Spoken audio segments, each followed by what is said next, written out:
Olá, salve Maria, seja muito bem-vindo, muito bem-vinda ao Cooperadores da Verdade. Eu sou Peter Martins e este é o podcast para você conhecer, amar, viver e defender a fé católica.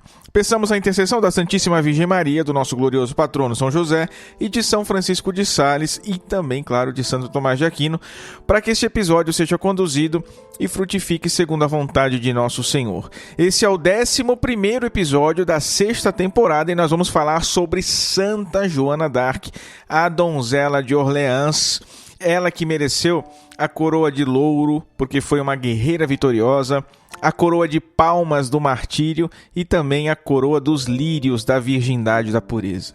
No quadro Vida dos Santos, nós estamos estudando agora os santos apóstolos, voltando às origens da igreja, e no episódio de hoje nós vamos falar de São Matias. Acesse o nosso site, cooperadoresdaverdade.com, nos acompanhem também pelas mídias sociais, onde tem muito mais conteúdo para você, não é? É só procurar aí por Cooperadores da Verdade ou digitar o nome de usuário que é sempre o mesmo, os Cooperadores, tudo junto, no Facebook, Twitter, YouTube, principalmente no Instagram. E, gente, hoje os recados são esses, né? Rapidíssimos, porque a gente tem muita coisa para conversar hoje sobre Santa Joana d'Arc. Vamos, então, para o nosso tema principal.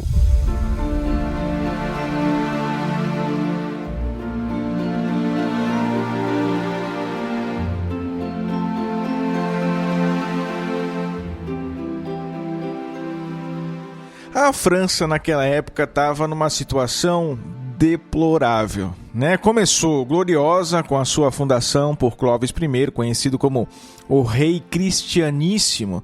Chegou a ter um rei santo, né? São Luís IX, mas a verdade é que em meados ali do século XIV, mais precisamente no ano de 1338, a França foi invadida pelos ingleses, né? Numa guerra que ficou conhecida como a Guerra dos 100 Anos. Carlos V, conhecido como o Rei Sábio, chegou a reconquistar alguns territórios naquela época, só que ele morreu muito novo, morreu com 42 anos. E o seu filho, sucessor do trono, Carlos VI, teve algum problema mental e enlouqueceu. Aí vocês imaginem o que significa isso para um país em guerra. A França passou por um momento tão trágico que os historiadores costumam chamar aí de a Grande Miséria. Eram disputas pelo trono, traições na corte, falta de verba para recrutar o exército, né? Só um milagre para salvar a França desse caos todo. Olha, até teve um período de trégua ali no reinado do rei Henrique IV na Inglaterra, mas depois, quando Henrique V assume o trono, volta a invadir a França. O duque Carlos de Orleans tenta oferecer ali alguma resistência, só que a guerra é desastrosa, né? Mais de 15 mil soldados franceses morrem, o próprio duque é preso, foi levado pelos soldados ingleses lá para a Inglaterra como prisioneiro de guerra, e a França vai ficando completamente desmoralizada. Chegou um momento que o território francês teve 3 governantes: Henrique V da Inglaterra, que dominava ali a região da Normandia, João de Berry, conhecido como João Sem Medo, na região de Paris, que tinha se aliado ao rei Henrique V, tinha traído o trono francês, e o rei Carlos VII, com 13 anos de idade, veja só, filho do Carlos VI, que era o rei louco, né, que tinha enlouquecido, ficava ali mais ao sul do rio Loire. Depois, o João Sem Medo vai ser morto por um soldado de Carlos VII, mas o próprio Carlos VII vai ser incriminado. O parlamento vai julgar que ele é indigno da sucessão ao trono, e aí o que aconteceu? Nem falamos de Santa Joana d'Arc aqui ainda, né? Mas é importante a gente dar um contexto, porque aí depois a gente vai entender a própria história dela aqui no nosso episódio. Aconteceu que a mãe de Carlos VII se aliou com o filho do João Sem Medo, que se chamava Filipe de Borgonha. Filho daquele que o Carlos VII foi incriminado de matar. Para quê? Para arranjar um casamento da sua filha Catarina, irmã de Carlos VII, com o próprio rei Henrique V da Inglaterra. Então vocês imaginem o que isso causou na mentalidade do povo francês daquela época.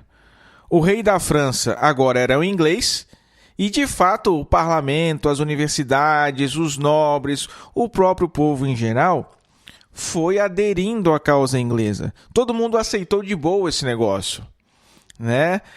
A ponto de que o rei legítimo, Carlos VII, ficou recolhidinho lá no canto dele, passou a ser reconhecido como, na verdade, um usurpador do trono, e a crise da França foi se agravando, né? Foi chegando num ponto tão baixo que até os camponeses já estavam indo embora. Já não tinham mais soldados para oferecer resistência nenhuma, as tropas inglesas iam conquistando tudo, até que em 1427, uma das fortalezas mais importantes da França começou a ser ameaçada, que era justamente a fortaleza de Orleans. Se ela caísse, aí o destino da França já estava selado, já estava traçado. E quem é que estava por trás daquela fortaleza? Exatamente o rei Carlos VII. Aliás, o rei sucessor, né? Depois que seu pai tinha enlouquecido, com todos esses problemas que a França estava enfrentando, ele nem tinha sido coroado ainda. Mas enfim, era quem, com a ajuda de alguns conselheiros ali, exercia a função de rei, mais ou menos ali naquela região, né? O príncipe herdeiro da França, se chamava Delfim, né? Delfim é o título de príncipe herdeiro. Conta-se que na noite de Todos os Santos, Carlos VII foi até uma capela, era o ano de 1428, e questionava Deus, né? Com toda a sinceridade do seu coração. Questionava se ele deveria continuar lutando pela França ou se Deus pretendia que os ingleses de fato assumissem o controle do país. E o que se conta, e de fato há vários relatos sobre isso, é que começou a surgir diversos boatos e lendas de algumas pessoas, mesmo não cristãs, meio pagãs e etc., né? Que profetizavam que a França seria salva por uma jovem, que a França seria salva por uma mulher, por uma virgem. Teve uma mulher chamada Marie de Avignon, que teve visões de uma armadura que seria vestida por uma mulher, que seria salvadora da França e tal. E a própria Joana d'Arc tem conhecimento dessas lendas. No seu processo inquisitório, ela inclusive é questionada por elas, né? Mas dizia que não acreditava. Então, se há quem diga que ela mesma nutriu a ideia de que seria salvadora da França depois de conhecer esses boatos, as próprias palavras da Joana negam isso aí. Ela nasceu em 1412. Os seus pais eram Jacques d'Arc e Isabelle Romée. Ela era a quarta filha deles e teve uma infância nada extraordinária. Foi como toda criança nascida ali na região, naquelas condições que eram bastante humildes. A sua família inteira trabalhava no campo, ali na aldeia de Domremy, e ela sequer aprendeu a ler e escrever, né? Foi ignorante, analfabeta a vida inteira. Mas as verdades da fé, quem as transmitiu para ela foi a sua mãe. Por isso mesmo, ela era bastante devota desde pequena. Já fazia suas orações, visitava a igreja, acendia velas para Nossa Senhora na capela de Notre-Dame de Bermond. Mas ao mesmo tempo ela brincava, né, no campo, entre as árvores, conhecia as lendas do campo, os contos de fadas, coisas mágicas, como qualquer outra criança normal daquele tempo. Até que ela foi amadurecendo, foi se aprofundando na vida de oração, foi ficando mais solitária, sempre muito preocupada com os afazeres de casa, gostava muito de costurar, né? Dedicava parte do seu tempo também para cuidar dos doentes ali da região. Existem muitos testemunhos, como por exemplo do padre lá de Domremy, que atestam a sua bondade, a sua piedade, mesmo ainda jovenzinha, né? Quando tinha lá pelos seus 12 anos. Apesar de tudo, a gente não pode esquecer que a França vivia em guerra, né? Então, por conta disso, houve aí alguns momentos de aflição também. Quando tinha lá por volta dos seus 14 anos, ela viu o seu povoado ser atacado pela primeira vez, né? Mas passava por tudo aquilo ali sem murmurar, sem reclamar, sem questionar Deus, sem nada disso. Um pouco antes, lá pelos seus 13 anos, ela ouviu uma voz. E ela mesma relata que era uma voz divina, boa e nobre. Ela estava no jardim de casa e a voz vinha do canto direito da igreja, acompanhada também por um clarão. A voz dizia para ela frequentar a igreja com mais diligência, com mais atenção, né? E aí, isso foi num dia, né? Quando ela ouviu a voz pela terceira vez, ela percebeu, teve uma iluminação, que se tratava de São Miguel Arcanjo. E depois ela mesma viu São Miguel. São Miguel se mostrou visivelmente para ela. Não somente falou com ela, mas ela viu São Miguel. Então vocês imaginem aí que graça enorme. São Miguel, o príncipe dos exércitos celestes, rodeado de anjos, aparecendo para você. Eu os via com os meus próprios olhos, ela dizia. Esses testemunhos a gente encontra nos documentos do seu processo inquisitório, né? Algumas vezes ela fala de vozes, outras ela fala de aparições, quer dizer, as aparições nem sempre aconteciam, às vezes eram só vozes mesmo. Mas ela teve a graça de ver São Miguel Arcanjo algumas vezes, né? Vocês imaginem. Isso acontecia, segundo ela, umas 2 ou 3 vezes por semana. Ela teve visões também de Santa Catarina e Santa Margarida, outras virgens e mártires também. Essas coisas, essas visões, alguns santos sempre tiveram também, né? A gente vê isso na história da igreja. Santo Tomás conversava com São Paulo, por exemplo. Então são coisas que, pela graça de Deus, acontecem, né? É um verdadeiro milagre. Mas nessa época, Santa Joana nem imaginava como seria o seu futuro. Ela seria a salvadora da França, simplesmente isso, mas não tinha nem ideia, né? Mas, de qualquer forma, depois desses fenômenos, ela foi mudando interiormente. Foi ficando ainda mais reclusa, ainda mais misteriosa, concentrada. Já não tinha mais nada no mundo que a atraísse. Até o ponto que os seus vizinhos, seus conhecidos mais próximos, começaram a estranhar. O padre já dizia que ela se confessava demais, as amigas se distanciaram, algumas zombavam dela. Ela nem sabia que estava num caminho de amadurecimento espiritual, que é o caminho dos santos. Simplesmente ia vivendo aquilo ali no silêncio, né, na oração, adquirindo autodomínio, maturidade, fez o seu voto de castidade, mesmo sem ir para o convento, nada do tipo, coisa que não era tão comum. Comum era ir para o convento, né? Mas viver a castidade no mundo não era para qualquer um, ainda mais nessa idade, né? 13, 14 anos. Santa Joana d'Arc fez isso. Acontece que chegou um momento que as vozes que Santa Joana ouvia mudaram de tom. As palavras agora eram de ordem. Filha de Deus, deves sair da tua aldeia e ir para a França. Mas ela relutava, e as vozes continuaram cada vez mais fortes.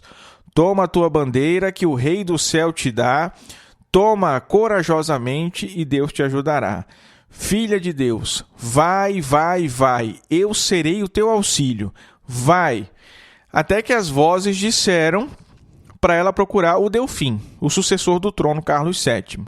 E disseram para ela conduzir o Delfim, conduzir Carlos VII até a cidade de Reims, para que ele fosse de fato coroado. E depois disso ainda era para levantar o cerco em Orleans. Nessa época, ela tinha 18 anos, hein? Tentava esconder essas coisas em segredo. Seus pais mesmo nem suspeitavam. Imagina só. Ela foi procurar o capitão para que ele a levasse até o futuro rei e, claro, óbvio, como era de se esperar, o capitão não deu a mínima, né? Uma menininha de 18 anos chega para o capitão do exército e diz que está ouvindo Deus falar com ela e pede para ele levar ela até o futuro rei, até o príncipe sucessor do trono. O capitão não ia perder tempo com uma bobagem dessa, uma loucura. É claro que ele não acreditou e mandou ela de volta para casa. Até que ela insistiu, e o exército do rei tinha perdido uma batalha para os ingleses. Estava todo mundo muito abalado, inclusive o capitão, e ele então acabou consentindo. Aceitou levar ela lá para o rei, né, para o futuro rei, e Joana aí usou da sua retórica para convencê-lo, né? Lembrando daquelas profecias que se contavam naquele tempo, de que a França seria arruinada por uma mulher e salva por outra. A mulher que arruinou a França era a mãe do Delfim, né? Carlos VII, que se aliou com os ingleses. E a mulher que salvaria a França seria a própria Joana. O capitão, meio consternado, contrariado, se convence, dá uma armadura, uma espada, uma lança e um cavalo para Joana. Ela veste, monta e segue acompanhada de outros 6 cavaleiros para encontrar o futuro rei.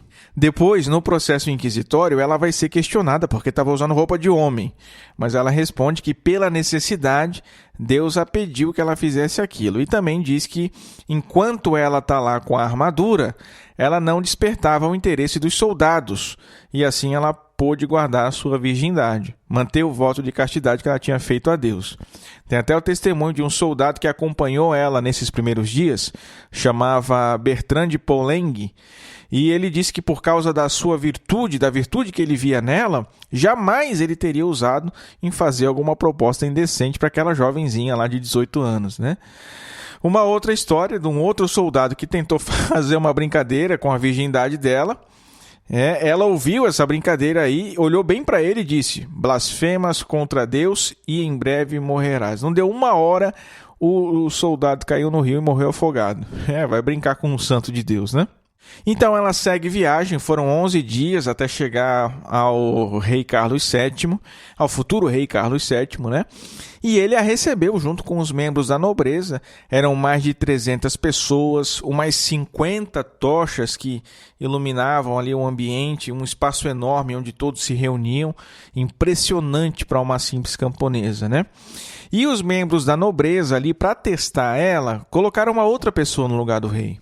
E ela, decidida, respondeu: não é o rei. Apontaram para outro e ela negou mais uma vez. Até que o Carlos VII entra na sala e ela o cumprimenta. Deus vos dê boa vida, gentil Delfim. Claro que ela não conhecia a figura do rei, né? Não existia televisão naquele tempo, nem fotografia. Certamente foi uma moção divina que revelou que aquele era o Carlos VII de fato. Na verdade, era o rei não coroado. E foi justamente por isso que ela foi lá, não foi? Avisou, então, que por ordem divina veio encontrar o príncipe, o Delfim, o sucessor do trono, para levá-lo a Reims e coroá-lo para libertar a França dos ingleses. E ela, que era uma simples camponesa, no meio de toda a nobreza, dizia tudo com voz firme, decidida, sempre instruída pelas vozes que ouvia. E mais tarde, de fato, tudo aquilo se realizou, né? Naqueles dias que ela ficou ali, ela treinava a cavalo, treinava com as armas, e todos os soldados, os nobres ali, ficavam admirados com a sua agilidade, com a sua habilidade, com o manejo das armas, né? Com a força que a Joana tinha. Tanto que ela recebeu presentes, ganhou um cavalo, ganhou uma espada dos nobres, era um negócio impressionante. E todas essas coisas faziam com que ela sempre tivesse envolvida por um ar misterioso. As pessoas sabiam dessas revelações que ela recebia, viam ela treinar, era tudo público, né?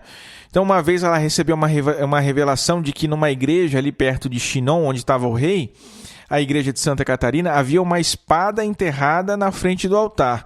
Então, ela escreveu para os padres ali da paróquia, né, da igreja, e pediu que eles enviassem a espada para ela. E eles foram investigar e não é que encontraram a espada? Encontraram e fizeram como ela tinha pedido, né? E mandaram a espada para ela. Então, muito se falava sobre ela, sobre essas coisas que ela via, que ela ouvia.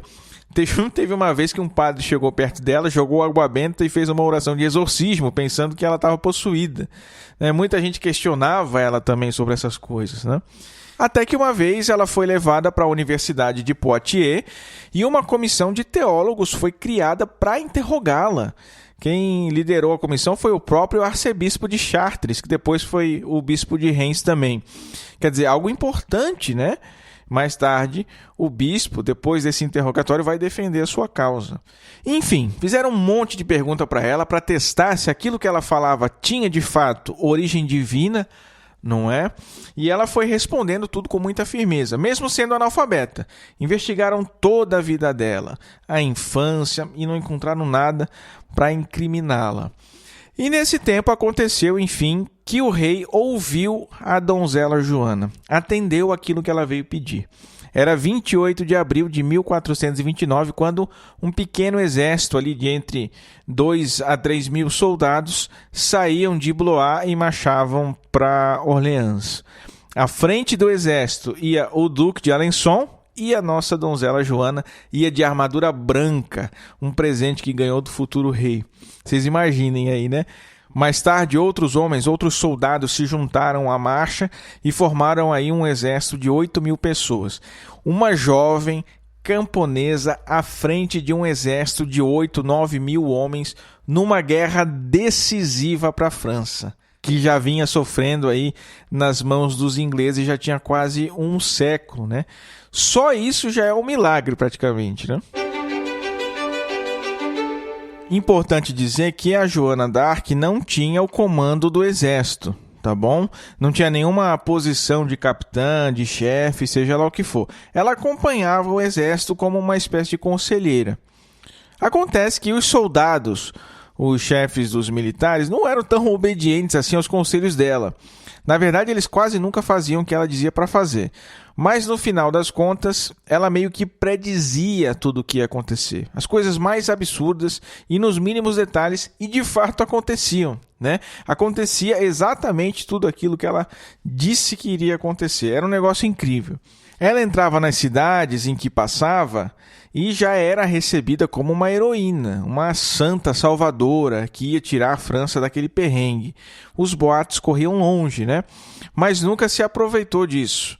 Ela sempre foi muito reclusa, muito focada, sempre atenta à vontade de Deus, nunca se deixou aí se levar por essas coisas. Teve uma vez em Orleans que ela foi recebida com todas essas pompas, né? E o que ela fez? Ela pediu que se hasteasse uma bandeira de Jesus crucificado e falou com um padre local para que se convocasse todos os soldados para se reunir em torno da bandeira para rezar. E ela mesma ia entre os soldados e pregava o evangelho, os exortava à conversão, conscientizava eles do pecado mortal, da gravidade que era o pecado mortal, pregava contra as impiedades da guerra, contra as crueldades da guerra, porque uma coisa é a guerra, aquela coisa necessária, né? Que você tem que eliminar o inimigo, porque ou é matar ou é morrer. Agora, outra coisa é a crueldade, é a tortura, é o maltrato, né? Essas coisas são imorais. E ela mesma exortava o exército francês contra essas coisas. E boa parte dos soldados se converteram, hein? Tá? Aqueles que não se converteram totalmente de coração, pelo menos, ficaram mais comportados. Passaram a respeitar mais a Deus, a igreja, as coisas sagradas, ao menos na presença da Joana. Já é alguma coisa. Né? Sem dúvida já é alguma coisa.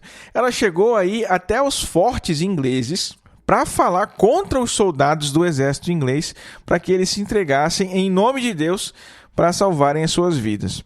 Teve uma vez que ela estava descansando depois de uma corrida a cavalo e acordou aos gritos, porque as vozes que ela ouvia revelaram para ela que ela devia partir agora mesmo contra os ingleses. Chegando lá, os franceses tinham atacado um reduto inglês sem que ela soubesse. Mas assim, já tinham sido praticamente derrotados, né? Estavam voltando embora já. Os ingleses tinham colocado os franceses para correr.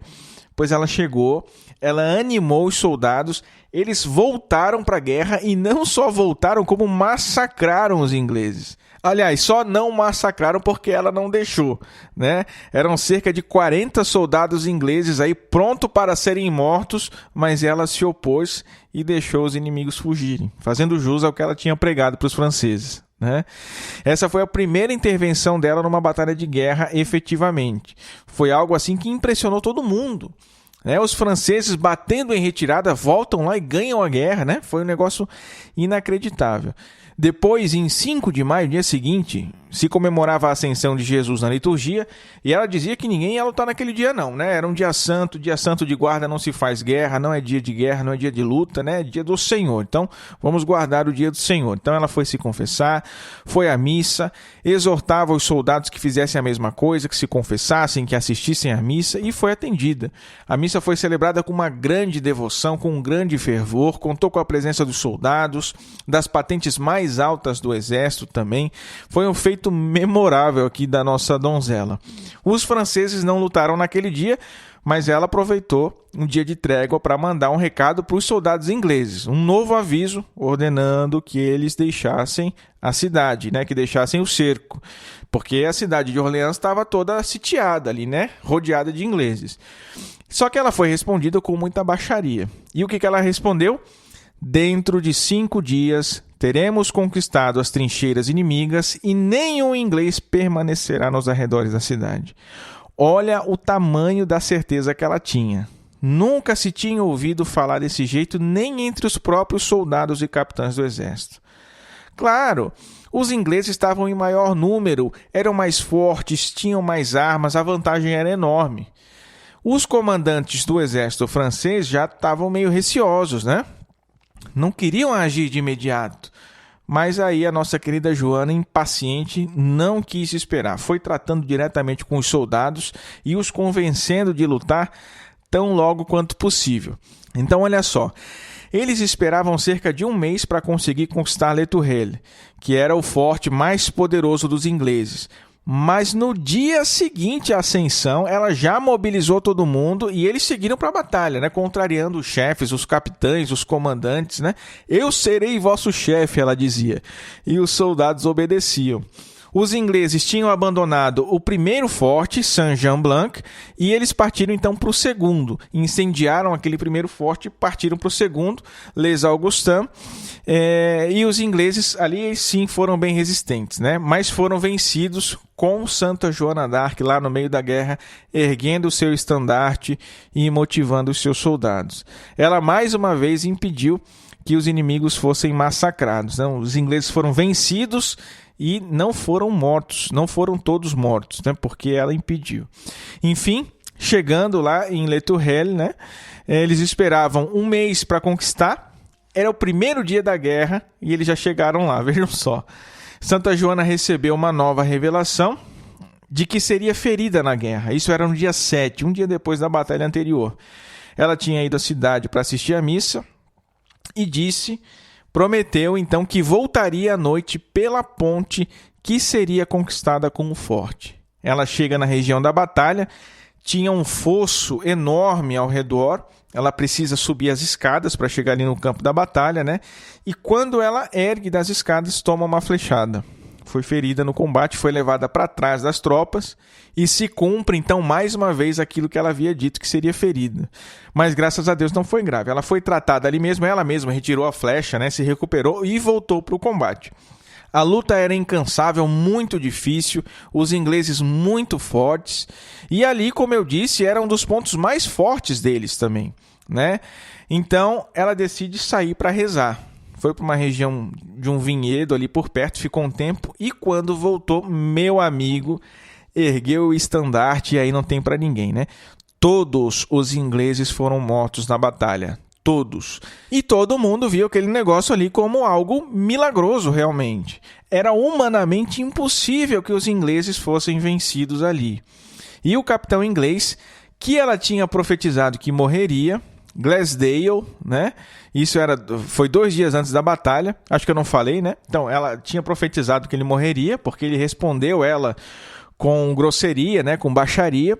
Depois da batalha, eles se encontraram e ela diz para ele: Glasdale, Glasdale, renda-te ao rei dos céus. Tu me injuriaste, mas eu tenho pena da tua alma e a dos teus soldados.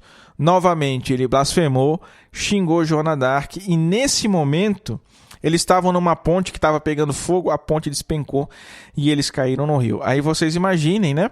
Aquelas armaduras pesadas, obviamente morreram todos. Ela então chora, se ajoelha e reza pela alma dos inimigos. Gente, que grandeza, né?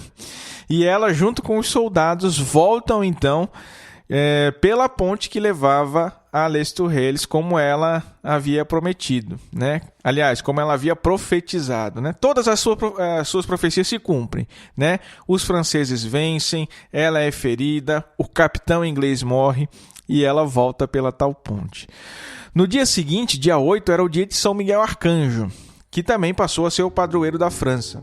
Até hoje, o dia 8 de maio é um dia importante lá na cidade de Orleans, né? A cidade estava então finalmente liberta dos ingleses. E Joana, mais uma vez, é aclamada, venerada como uma enviada de Deus, uma santa, uma salvadora da França. E aí nós temos mais um milagre. Qual o milagre? Ela continua humilde, modesta, pequena diante de Deus, né? Como era sempre desde jovenzinha. Mesmo sendo uma grande guerreira que dominava a arte militar, que dominava as armas, os planos de ataque, o próprio domínio do exército ela tinha também, né? Como testemunha até o Duque de Alençon nos documentos. Ela era reconhecida por tudo isso, mas permanecia humildemente fiel diante de Deus.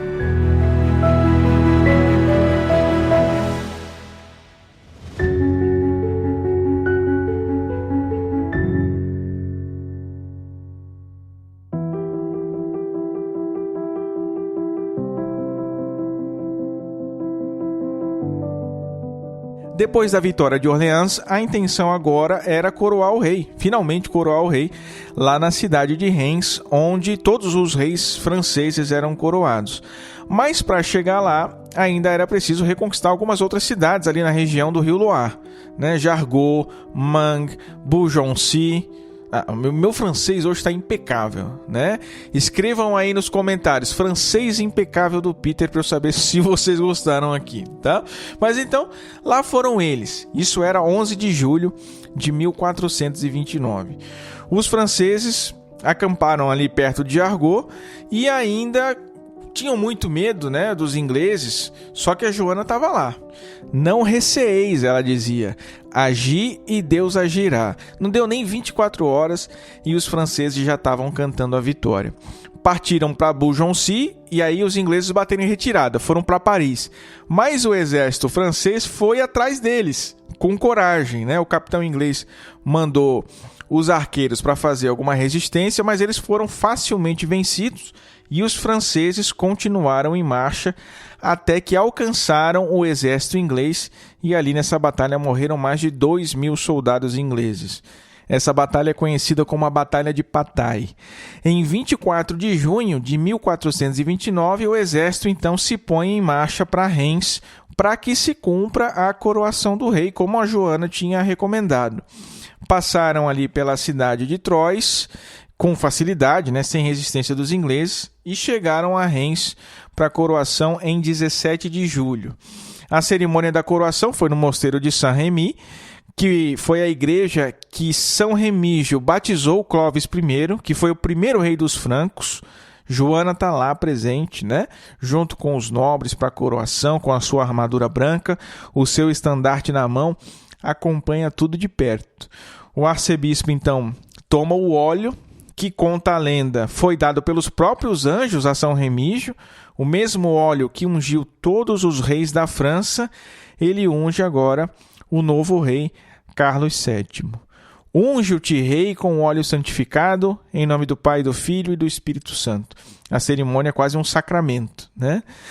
E ele ergue a coroa, todos tocam na coroa e em seguida ele põe na cabeça do rei. E a França agora tem um novo rei legítimo. Joana fica muito emocionada porque se cumpriu a vontade de Deus, se cumpriu aquilo que Deus tinha pedido, né, por São Miguel, por Santa Catarina, Santa Margarida, por aquelas vozes divinas, né? Se cumpriu aquilo que Deus falava para ela. Ela cumprimenta o rei abraçando os seus joelhos, era um costume na época fazer isso, e o rei deu um brasão para ela com 2 lírios, e entre eles uma espada que sustenta a coroa da França. Depois de tanto desespero, a França começava agora a vislumbrar uma pontinha de esperança de novo. Acontece que, depois desses dias de luta, dias de glória aí, as coisas misteriosamente começam a mudar de figura, né? Exteriormente, a nossa donzela aqui continuava a mesma, tá? Motivando o exército, forte, firme. Só que, gradativamente, ela ia mudando de atitude. A guerra continuava, mas algumas coisas também meio estranhas aconteciam, tá? Os ingleses estavam completamente desanimados, então era o momento certo para atacar, né? Mas o rei, Carlos VII, em vez de partir para Paris, retirou o exército para Reims. E essa trégua foi uma oportunidade para os ingleses se recuperarem, né? Tanto belicamente quanto politicamente, renovando os acordos, fazendo novos acordos com aqueles franceses que estavam do lado inglês, né? Então foi um período de ameaças, de tréguas, sem guerra, foi um negócio meio estranho. Acontece que o rei Carlos VII fez um acordo de paz com o Duque de Borgonha, que estava do lado dos ingleses, tá? Então eles tiveram aí um certo tempo para se restabelecer, para receber também um reforço da Inglaterra, para aumentar o seu próprio exército. Mas, ao mesmo tempo, o exército inglês que estava em Paris fugiu para a Normandia, com medo do exército da Joana d'Arc. Então, os franceses viram aí uma grande oportunidade de tomar a cidade de Paris de novo e foram imediatamente para lá. Ao fim do dia, durante o assalto da cidade, Joana mais uma vez toma uma flechada. E os soldados se retiram, então, para voltar no dia seguinte. Não foi nada grave de novo, né? Santa Joana d'Arc, ela se recupera mais uma vez. Só que quando chega o dia seguinte, os soldados prontos para voltar para Paris, pronto para começar um novo ataque, o Duque de Borgonha aparece na jogada, impedindo o ataque e prometendo que ia fazer os parisienses se renderem sem guerra. E o exército francês o que fez? Bateu em retirada. E o que aconteceu? Paris não se rendeu. E aí a retirada do exército francês foi algo humilhante, porque eles abandonaram o campo de batalha. Era melhor morrer lutando, na mentalidade antiga, vocês estão entendendo? Foi uma humilhação. O Duque de Borgonha traiu Carlos VII, fez uma promessa falsa para ele sair da jogada. Quando perceberam isso, aí os franceses se colocaram em guerra de novo. Acabou a trégua. Gente, estou passando esses acontecimentos todos bem rápidos aqui para vocês, porque senão não sobra tempo para a gente concluir o assunto, né? Mas acontece que numa batalha pela aldeia de Margny, os soldados borguinhões, os soldados de Borgonha, ofereceram muita resistência aos franceses e não só venceram a batalha, como também capturaram a Joana. A libertadora de Orleans tinha sido presa. Que vitória para os ingleses, né? Vocês imaginem, aquela mulher envolta em um monte de mistérios, lendas, boatos, agora estava na mão dos ingleses, nas mãos do inimigo. E o medo de lidar com ela? Que profetizou, que predisse tantas coisas que aconteceriam, e o ódio dela também, né? Porque os ingleses tinham sido derrotados por uma menina, né? Uma camponesa, nessa época tinha seus 19, 20 anos. Só que quem capturou a Joana não foram os ingleses propriamente, foi o exército do Duque de Borgonha. Ele estava do lado inglês, tudo bem, mas era francês, né? Então havia aí uma esperança de que os franceses pudessem negociar com o Duque de Borgonha pelo resgate da Joana, né? Afinal de contas, né, francês com francês, talvez dê um entendimento aí. Só que os ingleses tinham muito mais para oferecer, né?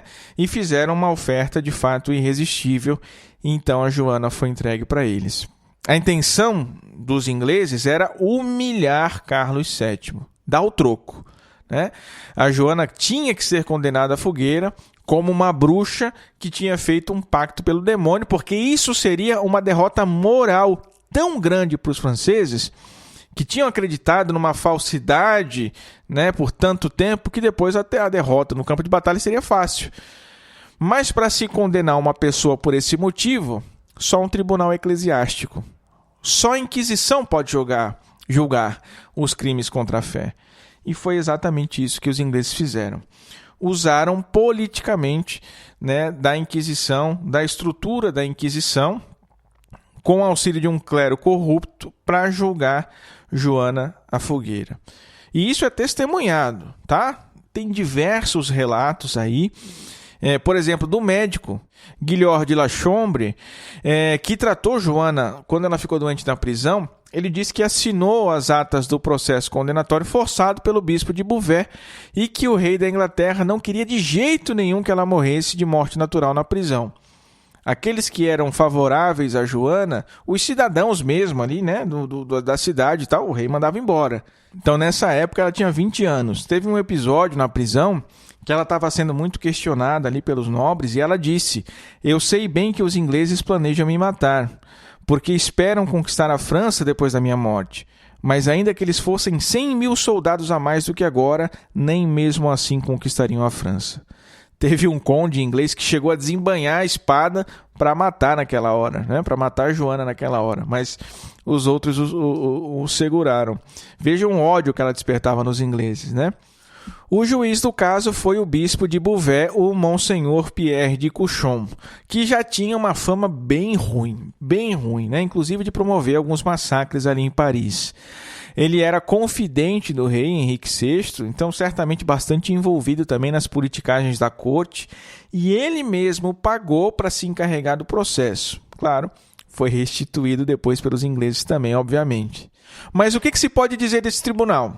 Primeiro, Para exercer a função de juiz fora do território da sua diocese, o bispo precisava de uma autorização especial. Ele tinha essa autorização? Quem concedeu?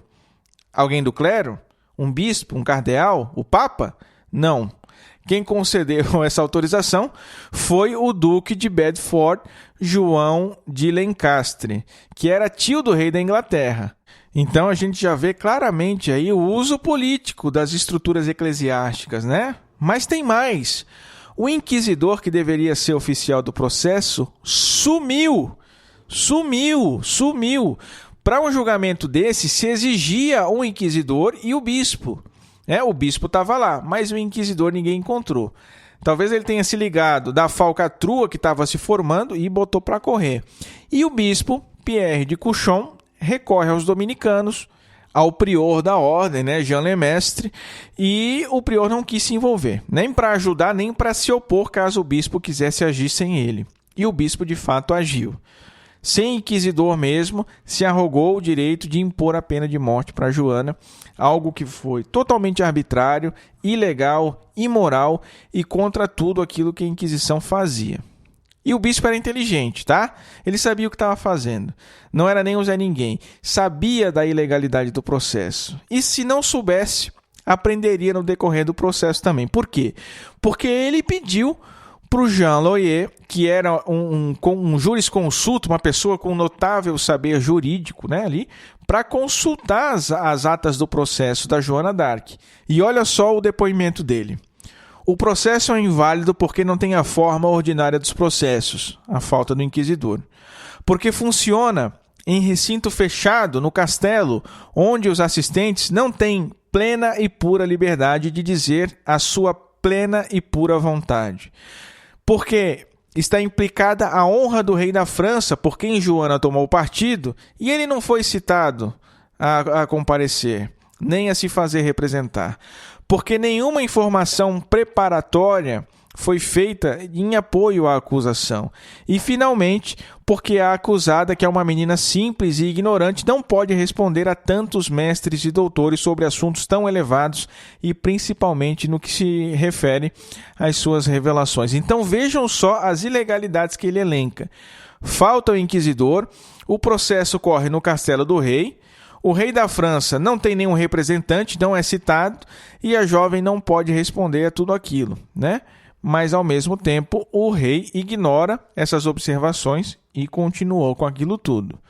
O Jean Loyer, o jurisconsulto aí que emitiu esses pareceres, ficou tão indignado que até saiu da cidade.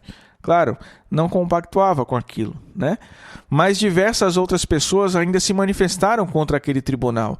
O próprio arcebispo de Reims contrariou aquilo tudo, que era ainda o superior ao Pierre de Couchon, mas o bispo, juiz da Joana d'Arc, ignorou tudo isso e o processo seguiu. Quando a Joana soube que seria entregue aos ingleses, ela tentou fugir da prisão. Chegou a se jogar a uma altura de 20 metros e ficou ilesa, Mas novamente capturada, voltou para a prisão. 5 guardas tomavam conta de uma menina de 20 anos acorrentada na prisão, para vocês verem como esse povo tinha medo dela. O bispo mandou buscar aí pessoas do seu partido, do partido inglês, para compor o tribunal, coagiu uma série de pessoas, subornou outras, Tudo isso é documentado, tá, gente? Porque depois tem o processo de reabilitação dela, E essas pessoas testemunharam contra o bispo. Então, já não tinha mais nenhuma alma boa que compunha aquele tribunal. Essa que é a verdade. Então, eles se puseram a investigar toda a vida da Joana, desde lá da sua terra natal, questionando os vizinhos, os parentes, e no relatório não tinha uma única coisa que pudessem usar para depor contra ela. Ninguém tinha dúvida de que ela era uma menina pura, virgem, consagrada a Deus, porque nem sequer citam isso no processo, A tentativa de descobrir os crimes da Joana no decorrer da sua vida, então, foi totalmente fracassada. No interrogatório, o juiz, o bispo de Couchon, numa reunião do castelo, uma grande sala ali com seus 42 assistentes, todos ficavam admirados com aquelas respostas firmes que a Joana dava. E algumas dessas respostas até geravam uns tumultos, né? Ela chegou a exigir, por exemplo, que se houvessem também partidários do rei da França ali. Claro que era uma exigência justa, imagina, mas foi ignorada, né? Na terceira sessão do interrogatório, ela se levanta com uma voz muito firme e diz: eu vim de Deus e não tenho nada para fazer aqui. Mandai-me de volta a Deus que me mandou. Vós dizeis que sois meu juiz, precatai-vos no que fazeis, porque em verdade eu sou enviada por Deus e vós vos expondes a um grande perigo. E as perguntas que faziam para ela, que era uma ignorante, eram descabidas, né? Ignorante, não estou falando no sentido pejorativo, mas ela não era uma erudita, não conhecia a doutrina da igreja, né? Perguntaram, por exemplo, se ela sabia ou não se ela estava em estado de graça. Olha só, coisa que os próprios assistentes ali retrucaram. E ela respondeu com muita sabedoria: se eu não estiver em estado de graça, peço a Deus que me restitua nele. Mas se estiver em estado de graça, peço a Deus que me conserve. Foram ao todo 6 interrogatórios públicos e mais 11 interrogatórios na prisão, na presença, esses menores, né, de pouquíssimas testemunhas.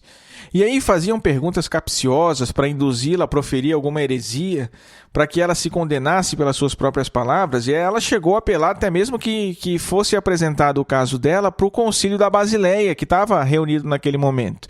Só que isso desmontaria completamente aquele tribunal inglês. E o bispo de Cuchon não só sabia disso, como rejeitou e mandou, inclusive, que se excluísse essa apelação das atas do tribunal. Depois dos interrogatórios, ela foi acusada de atos de bruxaria, pacto com demônio e com fadas desde a infância. Foi acusada também de heresia, de trajar a armadura, que era uma vestimenta masculina, de ter sido ajudada pelos demônios quando descobriu aquela espada na frente do altar da igreja. Foi acusada de ter matado por ordem de vida. Tudo mentira, né? Ela nunca, nem sequer feriu nenhum inimigo. Nunca participou diretamente na linha de frente das guerras, né? Foi acusada da tentativa de suicídio quando tentou fugir. Acusaram ela também de blasfêmia, de ter escrito para o Duque de Bedford uma carta inspirada pelo demônio, de se recusar a sujeitar-se à hierarquia da igreja, sendo que ela apelava ao Papa e ao Concílio. Ou seja, tudo mentira. E mais, o documento acusatório diz que ela confessou e reconheceu como verdadeiras todas as acusações.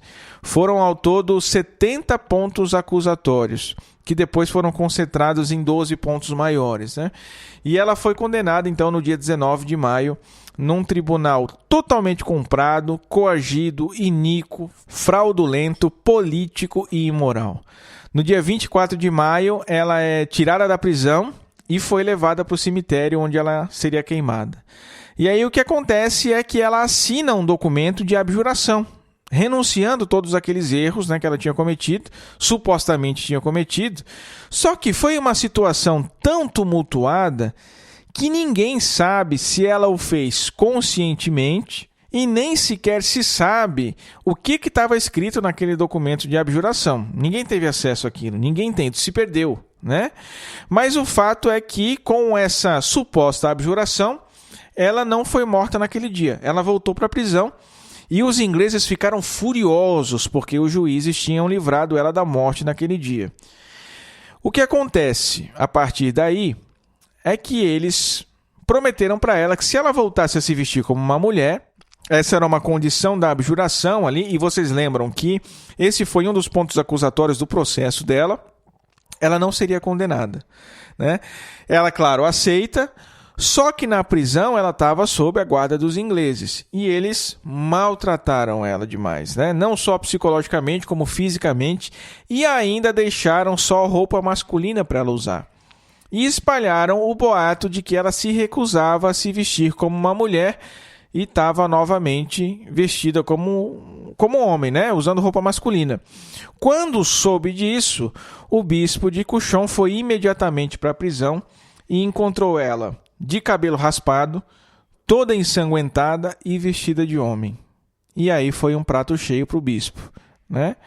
No dia seguinte, ele já reúne 42 teólogos e expõe que a Joana tinha se retratado naquele dia no cemitério, mas que voltou a usar roupas proibidas, né? E claro, ele não fala nada sobre os maus tratos, as tentativas de estupro. O problema, claro, é a roupa da menina, né? E todos concordaram que ela deveria ser entregue ao braço secular, que era quem de fato executava os condenados. Para eles, ela tinha se tornado uma relapsa, que nos termos técnicos da Inquisição era aquele que tinha abjurado dos erros, se arrependido publicamente, mas depois volta a cometer os mesmos crimes. E aí, nesse caso, não tem mais clemência, né? Naquele tempo, no tribunal não tinha mais clemência, o relapso na época era sempre executado. No dia 30 de maio de 1431, ela foi informada da sua condenação, ela fica consternada, tenta apelar, mas já não tem nada que possa fazer, né? Foi condenada por ser herege e impenitente. O bispo ainda permite que ela se confesse e receba a comunhão. Um negócio que não tem explicação, né? Porque, afinal de contas, ela estava sendo condenada por impenitência, né? Não se dá a confissão nem a comunhão para quem é impenitente. Mas, mesmo assim, ele segue com a execução. Ela foi levada para uma praça pública, fez ali as suas orações, pede que um sacerdote que estava lá mostre para ela um crucifixo, e ela morre olhando para a cruz de Cristo que o padre segurava. Ela mesma segurava uma cruz também que um soldado tinha feito para ela ali de madeira, com as madeiras do lugar, né? Foi uma cena tão comovente que o próprio bispo que condenou ela se pôs a chorar junto com os outros juízes. O bispo profere a sentença, entrega a Joana para os oficiais e ela é atada a um poste e queimada viva, né? Não grita e não se lamenta, morre olhando para o crucifixo. Isso causou uma comoção enorme por parte dos franceses. Mas o próprio rei da França, o Carlos VII, foi acusado de ser omisso. E, de fato, parece que os franceses simplesmente se retiraram e assistiram aquela injustiça toda de longe. Os franceses, o povo e também o clero protestavam, né, contra tudo aquilo que estava acontecendo e meio que já começavam a exigir uma retratação, uma reabilitação de Joana d'Arc. Logo começou a se criar um movimento, coletaram diversos testemunhos, investigaram a sua vida inteira, agora por parte dos franceses, né? Um inquisidor chamado Jean Bréhaut apontou todos os defeitos daquele processo jurídico, né, dos ingleses, num documento com 9 capítulos, e depois mais um documento com 12 capítulos, expondo os maus tratos, as intimidações, as injustiças, as mentiras que cometeram aí contra a Santa Joana d'Arc. Os próprios legados do Papa estudaram um documento com 200 páginas, e em 7 de julho de 1456, 25 anos depois da sua morte, na presença do seu irmão, Jean d'Arc, foi proferida a sentença que reabilitava Joana d'Arc, declarando a sua condenação nula. Esse sim, com o aval do Papa, um ato juridicamente lícito, virtuoso, belo e moral, né? Declaramos primeiro que os 12 artigos do processo arrogado, a base da sentença pronunciada contra a falecida, constituem um resumo mentiroso, falso, aleivoso, astuto, malicioso do pretenso processo, porque calam a verdade, são falsos em vários pontos essenciais, induzindo em erro os juízes e assistentes, e os declaramos inválidos, revogados e anulados. Declaramos segundo, publicamos, mandamos e ordenamos que o dito processo e seus julgamentos, eivados de malícia, falsas acusações, injustiça, mentira, erro judiciário notório, da mesma forma a abjuração feita por Joana e todas as manipulações e efeitos são e serão ilegais, inválidos e nulos. No que toca a Joana e seus defensores e parentes, não incorreram, por ocasião dos fatos mencionados, nenhuma nódoa ou vergonha, e dela sejam isentos e livres. E assim a Igreja restitui a honra da donzela de Orleans, a jovem que encorajou a França, coroou o rei e venceu os ingleses, para a honra e glória de Deus. Em 9 de maio de 1920, o aniversário da libertação de Orleans, o Papa Bento XV canonizou aquela que agora é Santa Joana d'Arc, virgem, mártir e padroeira da França.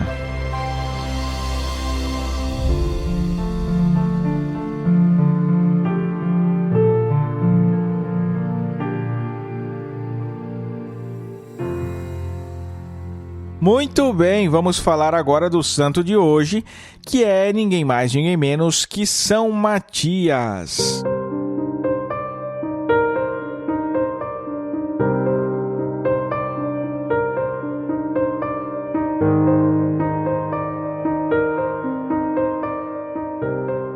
São Matias é citado pela primeira vez no livro do Atos dos Apóstolos. Ele se tornou um dos 12 depois da morte e da ressurreição de Jesus só. Ele ocupou o lugar de Judas Iscariotes, que, comovido pelo remorso, se suicidou depois de perceber a burrada, o erro que tinha feito. Mas por que os apóstolos tinham que escolher outro? Para que se completasse o número 12. Isso era muito importante porque o número 12 faz referência às 12 tribos de Israel, que simbolizavam, por fim, todo o povo de Deus. Então, a escolha de 12 apóstolos por Jesus tem essa função simbólica também, Significa a restauração do povo de Deus. Por ter sido escolhido depois, Matias é chamado também de o apóstolo póstumo. Eu vou ler o trecho da escolha dele aqui no livro de Atos para vocês.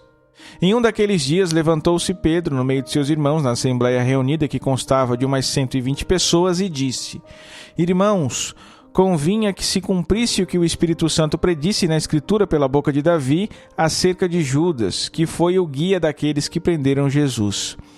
Ele era um dos nossos e teve parte no nosso ministério. Esse homem adquirira um campo com o salário de seu crime. Depois, tombando para a frente, arrebentou-se pelo meio e todas as suas entranhas se derramaram. Pois está escrito no livro dos Salmos: fique deserta a sua habitação e não haja quem habite nela. E ainda mais, que outro receba o seu encargo.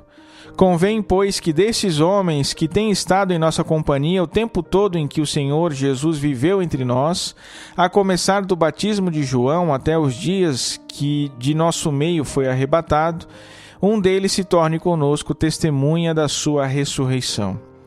Propuseram 2, José, chamado Barsabás, que tinha por sobrenome Justo, e Matias. Oraram nesses termos: Ó Senhor, que conheces os corações de todos, mostra-nos qual destes 2 escolheste para tomar este ministério e apostolado, o lugar de Judas, que se transviou para ir para o seu próprio lugar. Deitaram sorte e caiu a sorte em Matias, que foi incorporado aos 11 apóstolos. Então, meus caros, a gente pode ver que, ainda que não tenha sido contado entre os 12 desde o início, Matias foi sim discípulo de Jesus, acompanhou o seu ministério público desde o início. Ele conheceu pessoalmente a Jesus. Deve ter sido um dos 72 discípulos que Jesus enviou a pregar pelas cidades, como a gente vê lá no Evangelho de Lucas, Era um discípulo fiel a Jesus. Tanto que estava lá presente entre os seguidores do Mestre, mesmo depois da sua morte e da sua ressurreição e ascensão. Segundo a tradição, São Matias, depois de receber o Espírito Santo lá em Pentecostes, saiu em missão para evangelizar na Judéia, na região da Capadócia, e depois partiu para a Etiópia. A sua missão foi grande, Ele converteu muita gente nesses lugares e por isso mesmo também foi muito perseguido. Não desanimava, mesmo diante das perseguições, era incansável anunciando o Evangelho, e assim foi até o fim da sua vida. A tradição conta que ele morreu por apedrejamento e que depois disso ainda foi decapitado na cidade de Jerusalém. Santa Helena, mãe do imperador Constantino, imperador romano, ordenou a transladação das suas relíquias para a cidade de Roma. Uma parte delas permaneceu guardada lá na famosa igreja de Santa Maria Maior, mas o restante foi transladado para a igreja de São Matias, que fica na cidade de Treves, Alemanha, a cidade que também, conta a tradição, foi evangelizada por ele. Por isso é lá que ele é o padroeiro também, na cidade de Treves. A sua festa litúrgica é 14 de maio. São Matias, rogai por nós.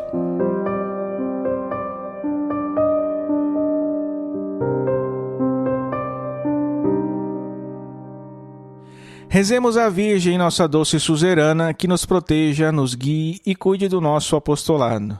Subtum presidium confugimus, sancta Dei genitrix. Nostras deprecationes, ne despicias in necessitatibus nostris. Sed periculis cunctis libera-nos semper. Virgo gloriosa et benedicta.